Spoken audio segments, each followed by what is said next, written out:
Can you pretend to be my boyfriend for one night? Shy Cooker asked the rancher, who'd just been dumped. It was a sweltering night in the dusty town of Hollow Creek. The sundown saloon buzzed with sweat and noise, boots stomping against worn floorboards, men shouting over poker, and the occasional clang of a whiskey bottle meeting the edge of a bar counter. Ceiling fans spun lazily overhead, stirring more dust than air.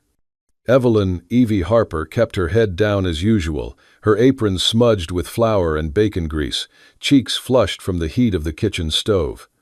She moved quietly from the swinging door of the kitchen to the bar, refilling empty glasses and dropping off plates with practiced speed. She had only been in town for a few weeks, and though no one bothered to know her name, some already looked too long at her, with eyes she had learned to avoid. One of them was Curtis Malloy. Curtis was a regular, loud, mean, and 3 whiskeys past decent. He had been watching Evie all night, with a crooked grin and a lopsided slouch. When she passed too close, he reached out and grabbed her wrist. "Hey now, pretty thing," Curtis slurred, pulling her closer. "How about you stop hiding in that kitchen and come sit on my lap?" Evie froze. Her tray clattered to the floor. She tried to pull away, but his grip tightened. "Come on now," he said louder. "Ain't no reason a girl like you should be working so hard. I got me a room upstairs. We could make it official. I'll make you my little wife." Laughter rose around the bar, but no one stood up. A few turned away. Others watched with shallow amusement. The bartender looked down, busying himself with bottles. Evie's breath hitched. Her heart thudded painfully in her chest. Then the saloon door creaked open, and a gust of warm wind blew in a stranger. He was tall, broad-shouldered, covered in trail dust. His black hat shadowed a rugged, square face with hard-set eyes that had seen too much. He walked with the deliberate calm of a man who knew exactly how dangerous he looked. Warren Wes. Remington scanned the room once, then made his way to an empty table in the back. He sat, ordered nothing, just stared straight ahead, until the noise of Curtis's drunken voice drew his attention. He watched. When Curtis let go of Evie's wrist to swat at her tray, she saw a single chance. She bolted. Her legs moved before her mind caught up, weaving through tables until she reached the corner where the stranger sat. Without thinking, she gripped his sleeve, clinging like a drowning girl to driftwood.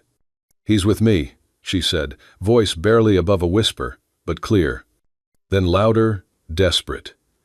"Can you pretend to be my boyfriend, just for tonight?" Wes looked down at her. Her eyes were wide, terrified. Her hand trembled on his arm. He could feel the pulse of her panic through his shirt. Behind her, Curtis was stomping over, red in the face. Wes stood. The room went quiet. Curtis stumbled to a stop. The difference in size was comical. Wes towered over him, the kind of man built for war, or worse. He did not raise his voice.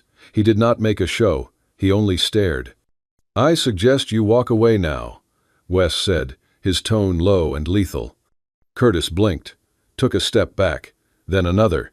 "She ain't worth it," he muttered, and turned, slipping out the saloon door with a coward's curse. The saloon burst into nervous cheers and laughter. Someone slapped the bar. A few clapped. But Wes did not smile. Evie, cheeks burning, backed away. "Thank you," she whispered, barely audible. Wes nodded once, then sat back down, arms crossed. Evie retreated behind the kitchen door. Her knees almost gave out as she gripped the counter, trying to breathe. Her heart still raced, her hand still tingled from touching his sleeve. Out in the saloon, Warren drank his whiskey alone, while the room slowly returned to its noise. But every so often, his eyes drifted toward the kitchen door. And behind it, Evie stood with her back pressed to the wall, wondering what she had just done, and why. It did not feel like a mistake.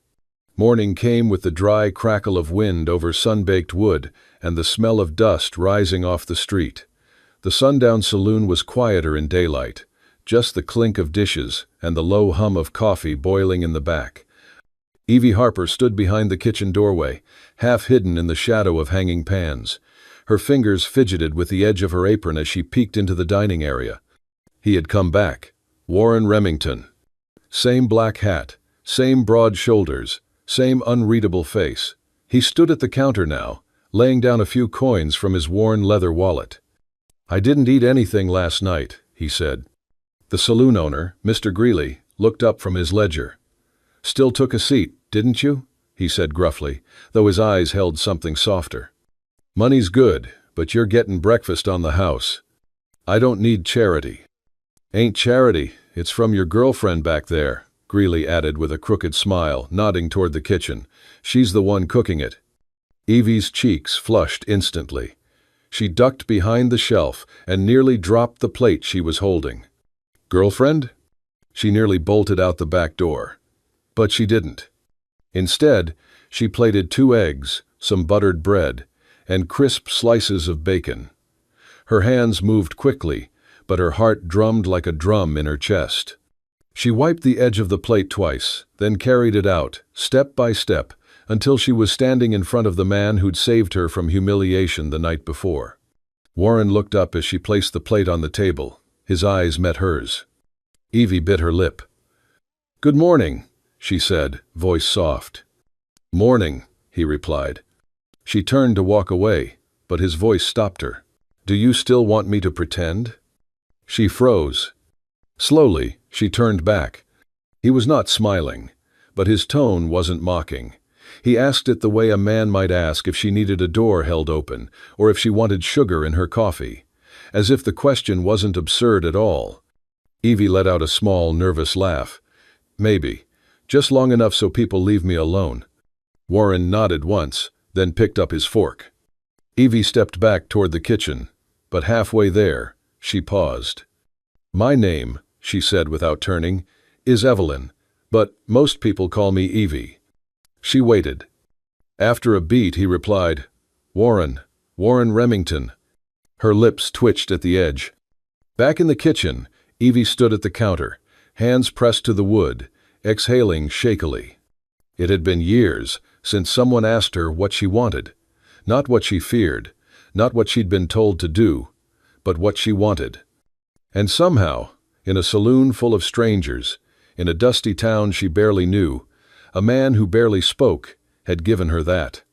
A choice. A name. And, for the first time in a very long time, a quiet kind of morning that felt like something close to peace. The wind behind the sundown saloon carried the scent of firewood and dry grass. It was near midnight.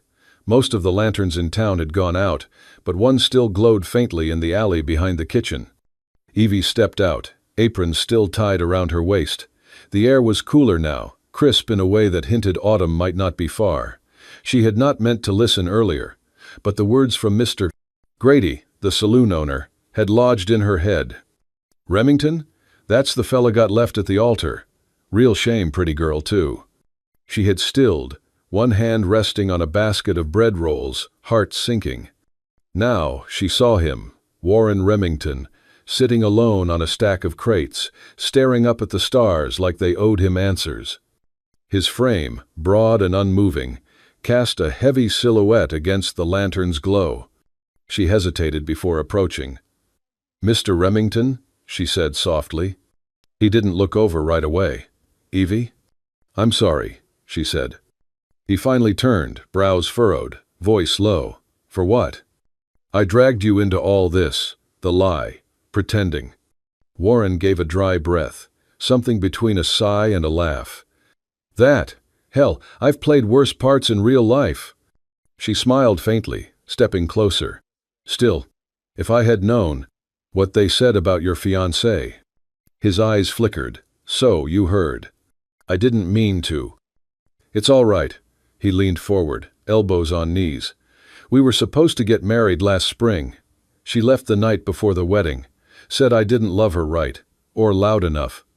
Evie sat beside him, fingers folding into each other. "What did she want you to do?" He shrugged. "Say the words, make speeches. I'm not built like that. I thought showing up every day, staying, building a life, that was love." She was quiet for a moment. "Would that have made a day for God?" Then whispered, "That is love." He glanced sideways at her. What about you? Someone like you, kind, soft-spoken. Someone must have wanted you. My family did, she said bitterly. For someone else. Warren straightened slightly. They tried to marry me off to a man twice my age. He had land, money. They said it was a good match. I was just a piece in their bargain. You ran? He asked. She nodded. Left everything. Took a train with $20 and a change of clothes. This town was the last stop. He whistled softly. Takes guts. No, she murmured. Just fear. I was afraid if I stayed, I'd disappear. They fell into silence again. The town around them seemed to sleep, unaware that two people who carried too much weight were sitting shoulder to shoulder, finding air again. Warren rubbed his jaw, eyes distant.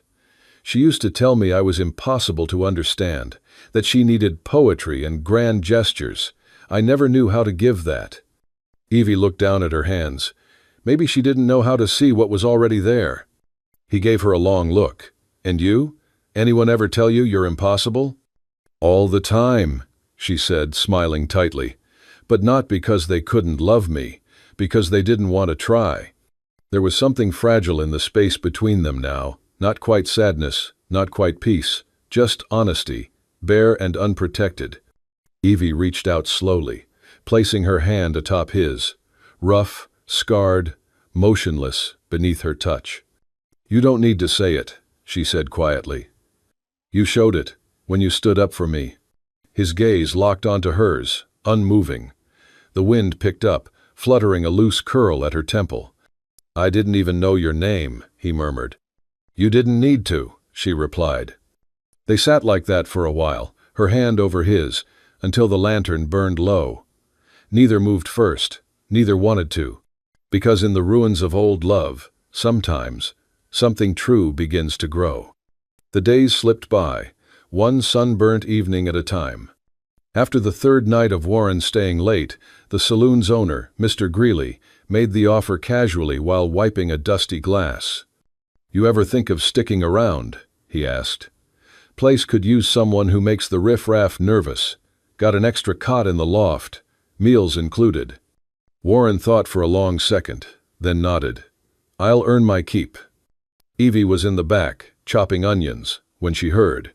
Her hand paused mid-slice. Something warm flickered in her chest. That night, after the rush died down and the last drunk staggered out the door, she brought 2 plates to the small prep table behind the kitchen. Simple stew, cornbread, and roasted root vegetables. Warren sat across from her. He did not say much. He never did. But he listened. And that was more than most. Over time, a rhythm formed. Evie learned he liked his eggs over hard, and that he poured pepper like it was gold dust. He learned she hummed when she chopped herbs, and that her left hand curled slightly when she was nervous. They talked in fragments. I hated turnips as a kid, he muttered once, frowning at the bowl. She smirked. Too bad, they're in everything here. Another night, while the rain tapped the windows, he told her about learning to ride bareback in Wyoming, how he broke his collarbone twice. She admitted she used to hide behind the stove when guests came over, afraid of being asked to speak. Why? He asked. She hesitated, then answered, Because I didn't think I had anything worth saying. Warren looked at her for a long time. That ever change? She met his eyes. Maybe a little. One evening, the saloon buzzed with unexpected traffic, riders from the next town over, passing through. Orders piled high. Evie worked fast, but something in her stomach twisted wrong. A deep cramp curled through her middle, then another. She pressed a hand to her side, breath hitching. But the grill sizzled, the tickets kept coming. Warren found her hunched near the sink an hour later, pale and sweating. You all right? He asked, crouching beside her. I need to finish the pies, she muttered, voice thin. He did not argue. He just nodded once, stood up, and returned 15 minutes later with a steaming mug of something that smelled of chamomile, mint, and honey. He placed it in her hands without a word, then pulled up a chair and sat silently beside her while she sipped. The warmth settled in her stomach, her breath steadied. After a while, she said almost inaudibly, "No one's ever taken care of me like that."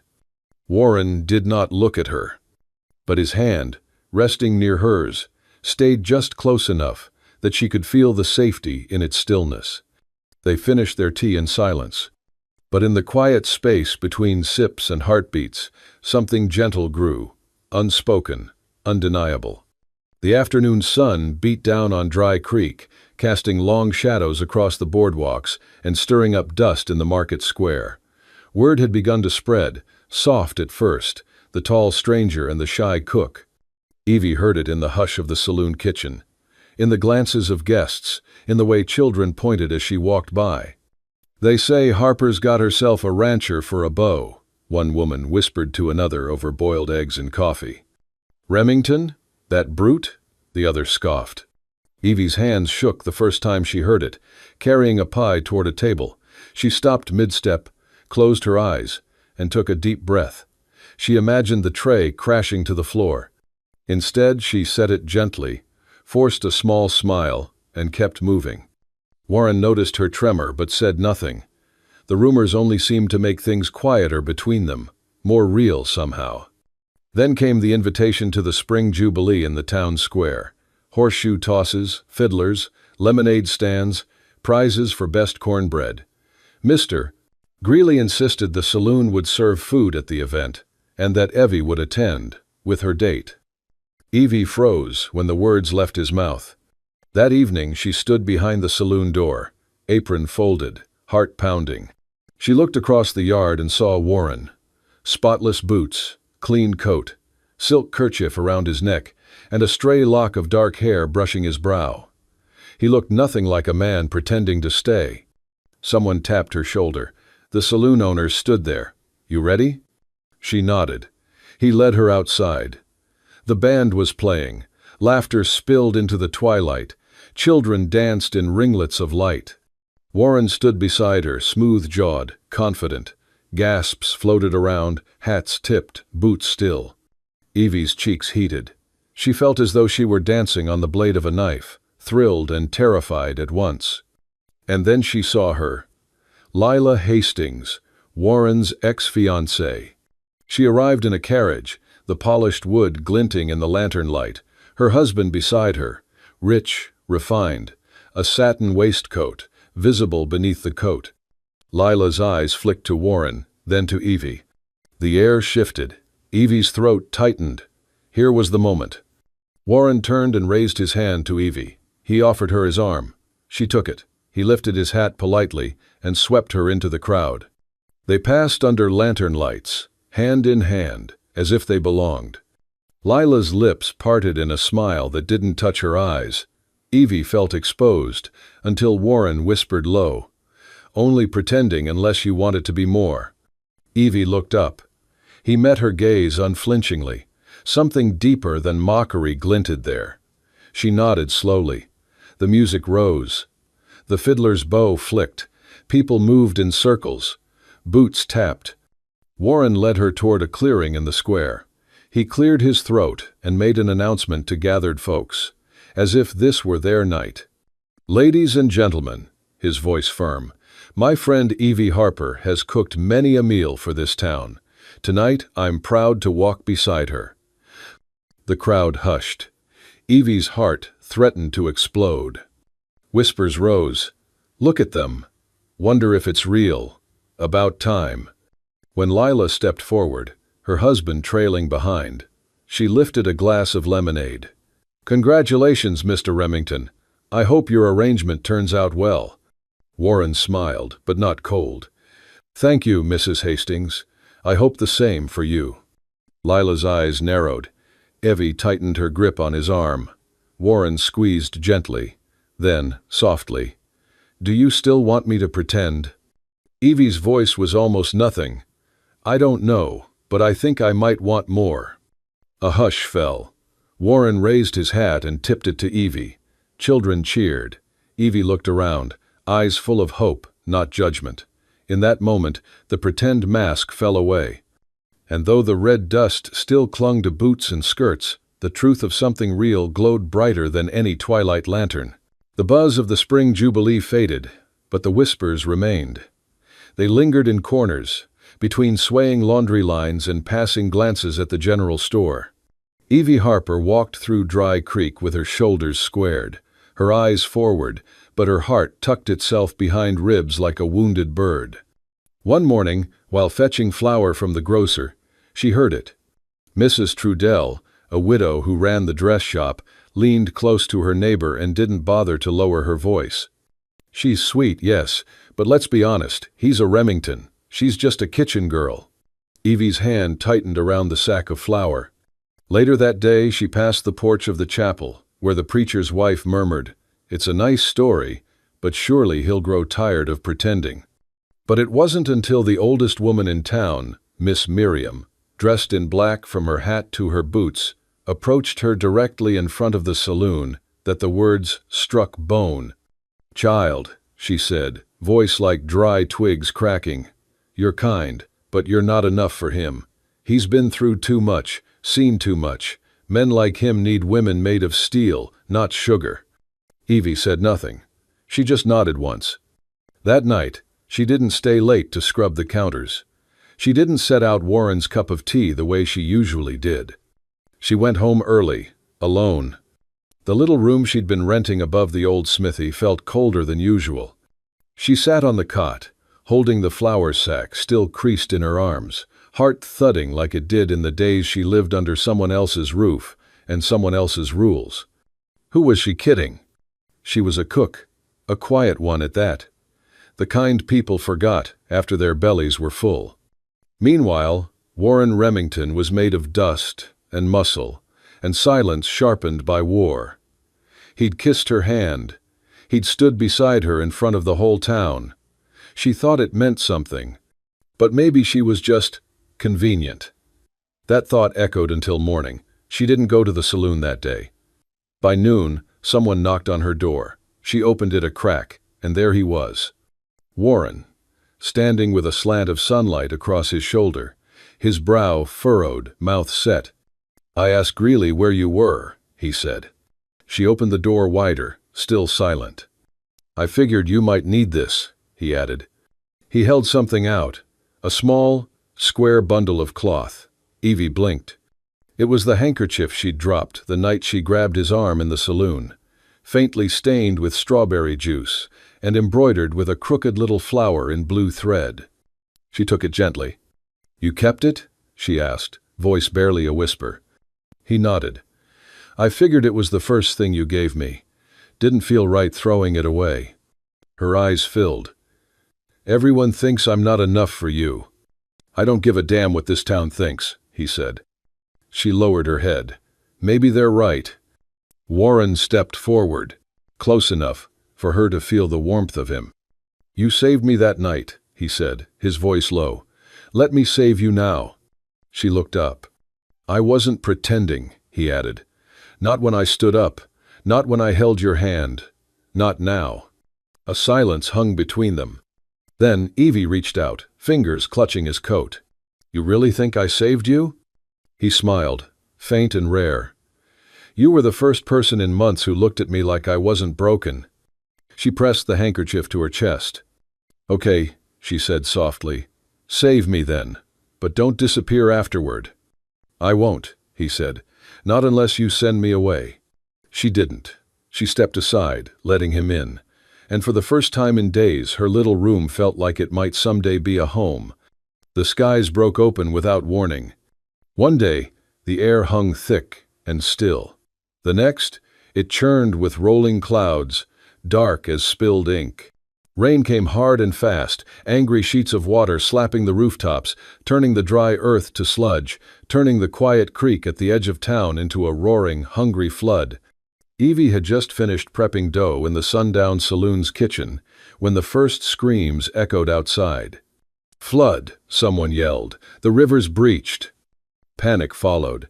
Townsfolk scrambled for higher ground. Horses reared. Children cried. Evie didn't think. She just ran outside into the chaos. Water surged through the main road like it had grown teeth. A wagon had tipped sideways, trapped against a post. Clinging to the seat was a child, no more than 5, sobbing, legs kicking. Evie didn't wait for someone stronger. She hiked up her skirts and plunged into the current, arms slicing through the freezing water. "Hold on," she called, chest tightening. The current tugged at her legs. Her boots slipped, but she reached the wagon, gripped the soaked wood, and hauled herself up. The child wrapped tiny arms around her neck. "Mama, where's Mama?" "It's okay," she whispered, pressing her mouth to the child's wet hair. "I've got you." Behind them, the water swelled. And then a voice thundered through the rain. "Evie!" Warren. He was wading toward her, waist deep in the current, shoulders set, face grim. His coat was soaked, hair slicked back from his brow. "Pass the kid," he shouted. She did, carefully, gently. The child cried harder, but Warren held him firm, turning back toward the steps of the saloon, where a line of townsfolk reached to pull them up. But Evie's balance faltered. The moment the child left her arms, her foot slipped on the wagon's edge. She yelped, tumbled, and fell, striking the water with a splash. The current seized her. She barely had time to gasp. Then strong arms wrapped around her from behind. Warren. He'd leapt after her without a second's hesitation. His grip was iron. He twisted them sideways, shielding her with his own body as debris rushed past. His feet fought the mud beneath. Then someone shouted, ropes were thrown, and, inch by inch, they were hauled to safety. They collapsed beneath the saloon's awning, soaked and heaving. Evie's lip was bleeding. A cut on her arm seeped slowly. Her hands trembled. Warren crouched beside her, eyes scanning every inch. "Are you hurt bad?" I don't know," she panted. He touched her arm carefully. "We need to clean that." "I'm okay," she said, voice thin. "You're not okay," he snapped, softer than anger, more like fear. Their eyes met. Thunder cracked above. She whispered, "Is this still pretending?"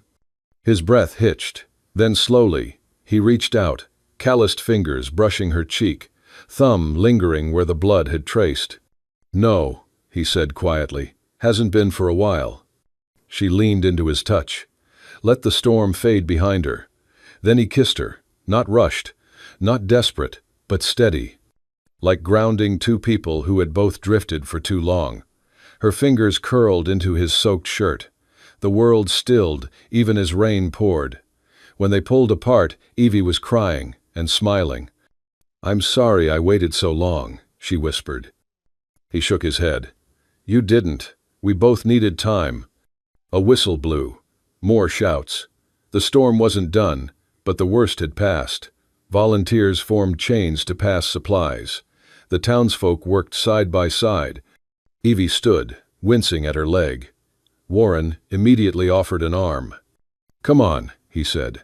"Let's help finish this." She nodded. Hand in hand, they joined the line. And no one, not one person, called it pretend. The sun crested slow and soft over the hills, painting the sky in peach and gold. Dew still clung to the grass, sparkling like sugar over the meadow. A pair of horses grazed lazily beyond the fence line, tails swishing at the morning air. The little house on the hill, timber walls, white trim, roof patched by kind hands, stood still and warm in the light. Inside, the scent of fresh bread drifted through the open windows. Evie moved quietly through the small kitchen, tying her apron behind her back. Her hair was braided, tucked loosely beneath a scarf. The oven glowed. The morning rolls were rising. Outside, Warren returned from feeding the horses, sleeves rolled, boots muddy. He stepped onto the porch, paused to wipe his hands, and came inside. Evie was already setting the table, just 2 plates, 2 mugs, a jar of jam between them. "Coffee?" she asked, voice soft. He nodded. "Always." She poured it. He took it with a half smile.